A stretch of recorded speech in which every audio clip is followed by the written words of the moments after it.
Bu günlərim ümumi həyatın bizə öyrətdikləri nə olduğundan danışım. Mənə pasient müraciət eləyəndə deyir ki, çətin olacaq mənə. Bilirsiniz nədir?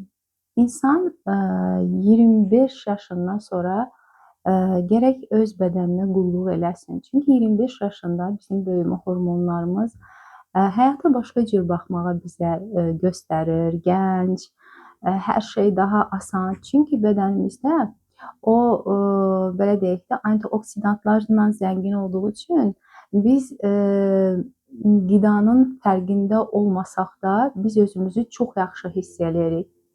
Bu 25 yaşdan sonra dəstəyə ehtiyac olur. Daha sonra 35 yaşda isə artıq bədən xəstəliklərlə savaşmağa başlayır. Erkən yaşda da ola bilir. Yəni burada individuallıq önəmlidir. Mən demirəm ki 35 yaşdan sonra. Ancaq ki bilirsiniz həyat necədir? Həyatın öz qanunu var. Yəni çəkim yasası var. Biz yaş üzərimizə gəldikcə bizim bax bu üzümüzün dəriləri aşağı düşür, dərimizin kolageni itir, aşağı doğru gedirik yəni. Böyüdükdə necə ki ağac yuxarı doğru gedir, qocaldıqda isə yəni eybəcər olur da belə deyək. Gərək biz bədənimizə dəstək verək. Əgər biz bədənimizə dəstək verməsək, biz insanlar nə istəyirik? Deyirik ki, mən gənc yaşdakı kimi özümü hiss edim. Axı mən niyə belə oldum? Mən onu belə yeyirdim, elə yeyirdim. Yaş keçir, saçlar məsəl üçün öz quruluğunu itirir, bu qida ilə əlaqədardır. Mən bilirsiniz həyata necə baxıram? Həyata bir yönlü baxa bilmirəm. Məsəl üçün insanlar tamamilə hər şey qidadan gözləyir. İnsanlar dərman, ağrı-kəsici dərmanı bir qida olaraq dəqiqə bir içir. Yəni ona heç ara vermir. Gün ərzində neçəsini içən tanıyıram. İnsanlar sağlıq elə bir şeydir ki, sağlıq hər yöndən istifadə etmək lazımlıdır. Qida əlavəsindən də istifadə etmək lazımlıdır, qidalanmadan da istifadə etmək lazımlıdır. Yeri gəlir, hər hansı bir sənin əgər orqanizmində hər hansı bir problemin yoxdursa, bir qidanı da məsəl üçün un məmulatından deyək də, hər hansı bir gluten həssaslığın yoxdursa, hər hansı bir xəstəlik daşımırsansa, ondan da yeyə bilərsən, bir dilim tortdan da yeyə bilərsən. Ölçü çox önəmlidir, ölçü həyatda çox önəmlidir. İnsan gərək ölçünü özünə qoya bilsin.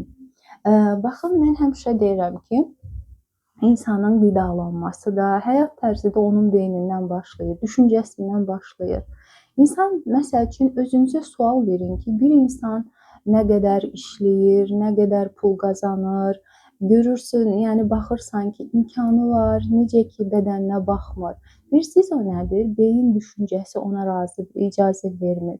Bir də insanın böyüdüyü mühit var, ailə var. İnsan ailəsindən nə görürsə, onu, yəni həyatı boyu onu idarə, onu yaşayır. Məsəl üçün, bir uşaqla siz ikisini yanbayan qoyun, bir ata-ana evdə özünə davamlı baxan, davamlı idmana gedən, davamlı, yəni öz sağlığınla məşğul olan, öz inkişafınla məşğul olan bir uşaq düşünün. Bir də var, bütün günü qeybət edən, yeməyi bir, nə bilim, ağzına nə gəldi yeyən bir uşaq bu evdə böyüyür. Aha, burada fərqindəlik deyilən bir şey var. Bir insan həyat seçimindən ibarətdir. Əgər böyüyüb, fərqinə varır ki, mən düzgün mühitdə böyüməmişəm, doğru mühitdə böyüməmişəm, fərqindəlik qazanırsa, dəyişə bilər. Bax, burada istisnalar var, yəni dəyişə bilər.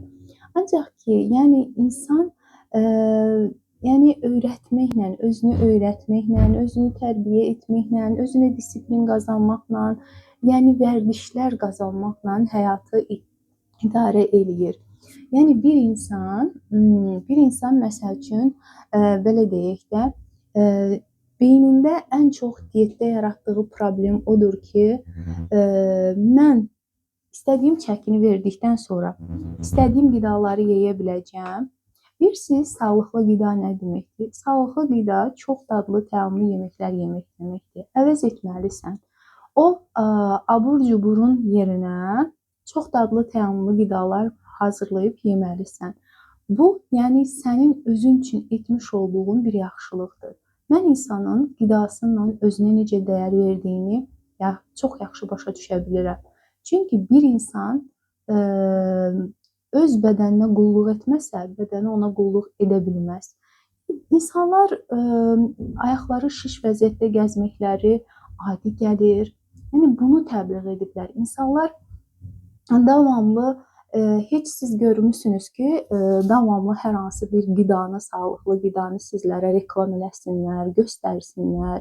İnsanlar, dietoloqlar, sağlam qidalanma üzrə işləyən insanlar, yəni özlərini tanıtmaq üçün verilişlərə çıxırlar.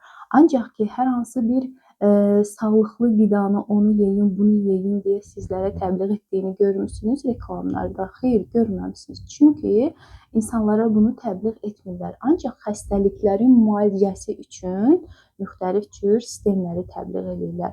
Amma siz düşünün ki, xəstə olmamaq üçün nə etmək lazımdır? Yəni bu sualı özünüzə verin. Xəstə olmamaq üçün nə etmək lazımdır? Birinci, düşüncəmizi, stressimizi idarə etməyi bacarmalıyıq. Bu ikisi bir-birisi qida ilə əlaqədardır. Əgər sən qidanı düzənli dərəcədə, yəni sənə faydası olacaq dərəcədə qida planı seçmirsənsə, stressin də davamlı yüksək olacaq.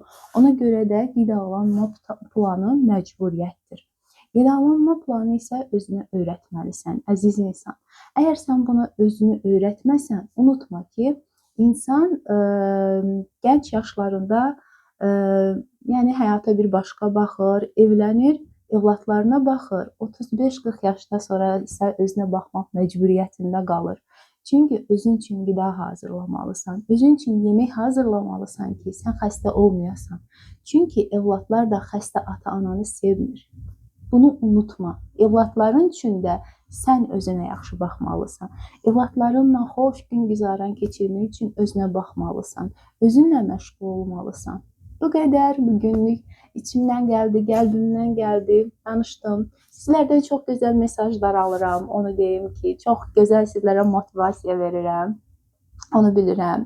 Mənim direktlərimə yazırsınız ki, özümü çox sevməyə başlamışam. Yəni mən belə həyatımı qurmuşam ki, mən buna inanıram ki, insan özünü sevdikcə, özünə dəyər verdikcə heç kimlə işi olmur.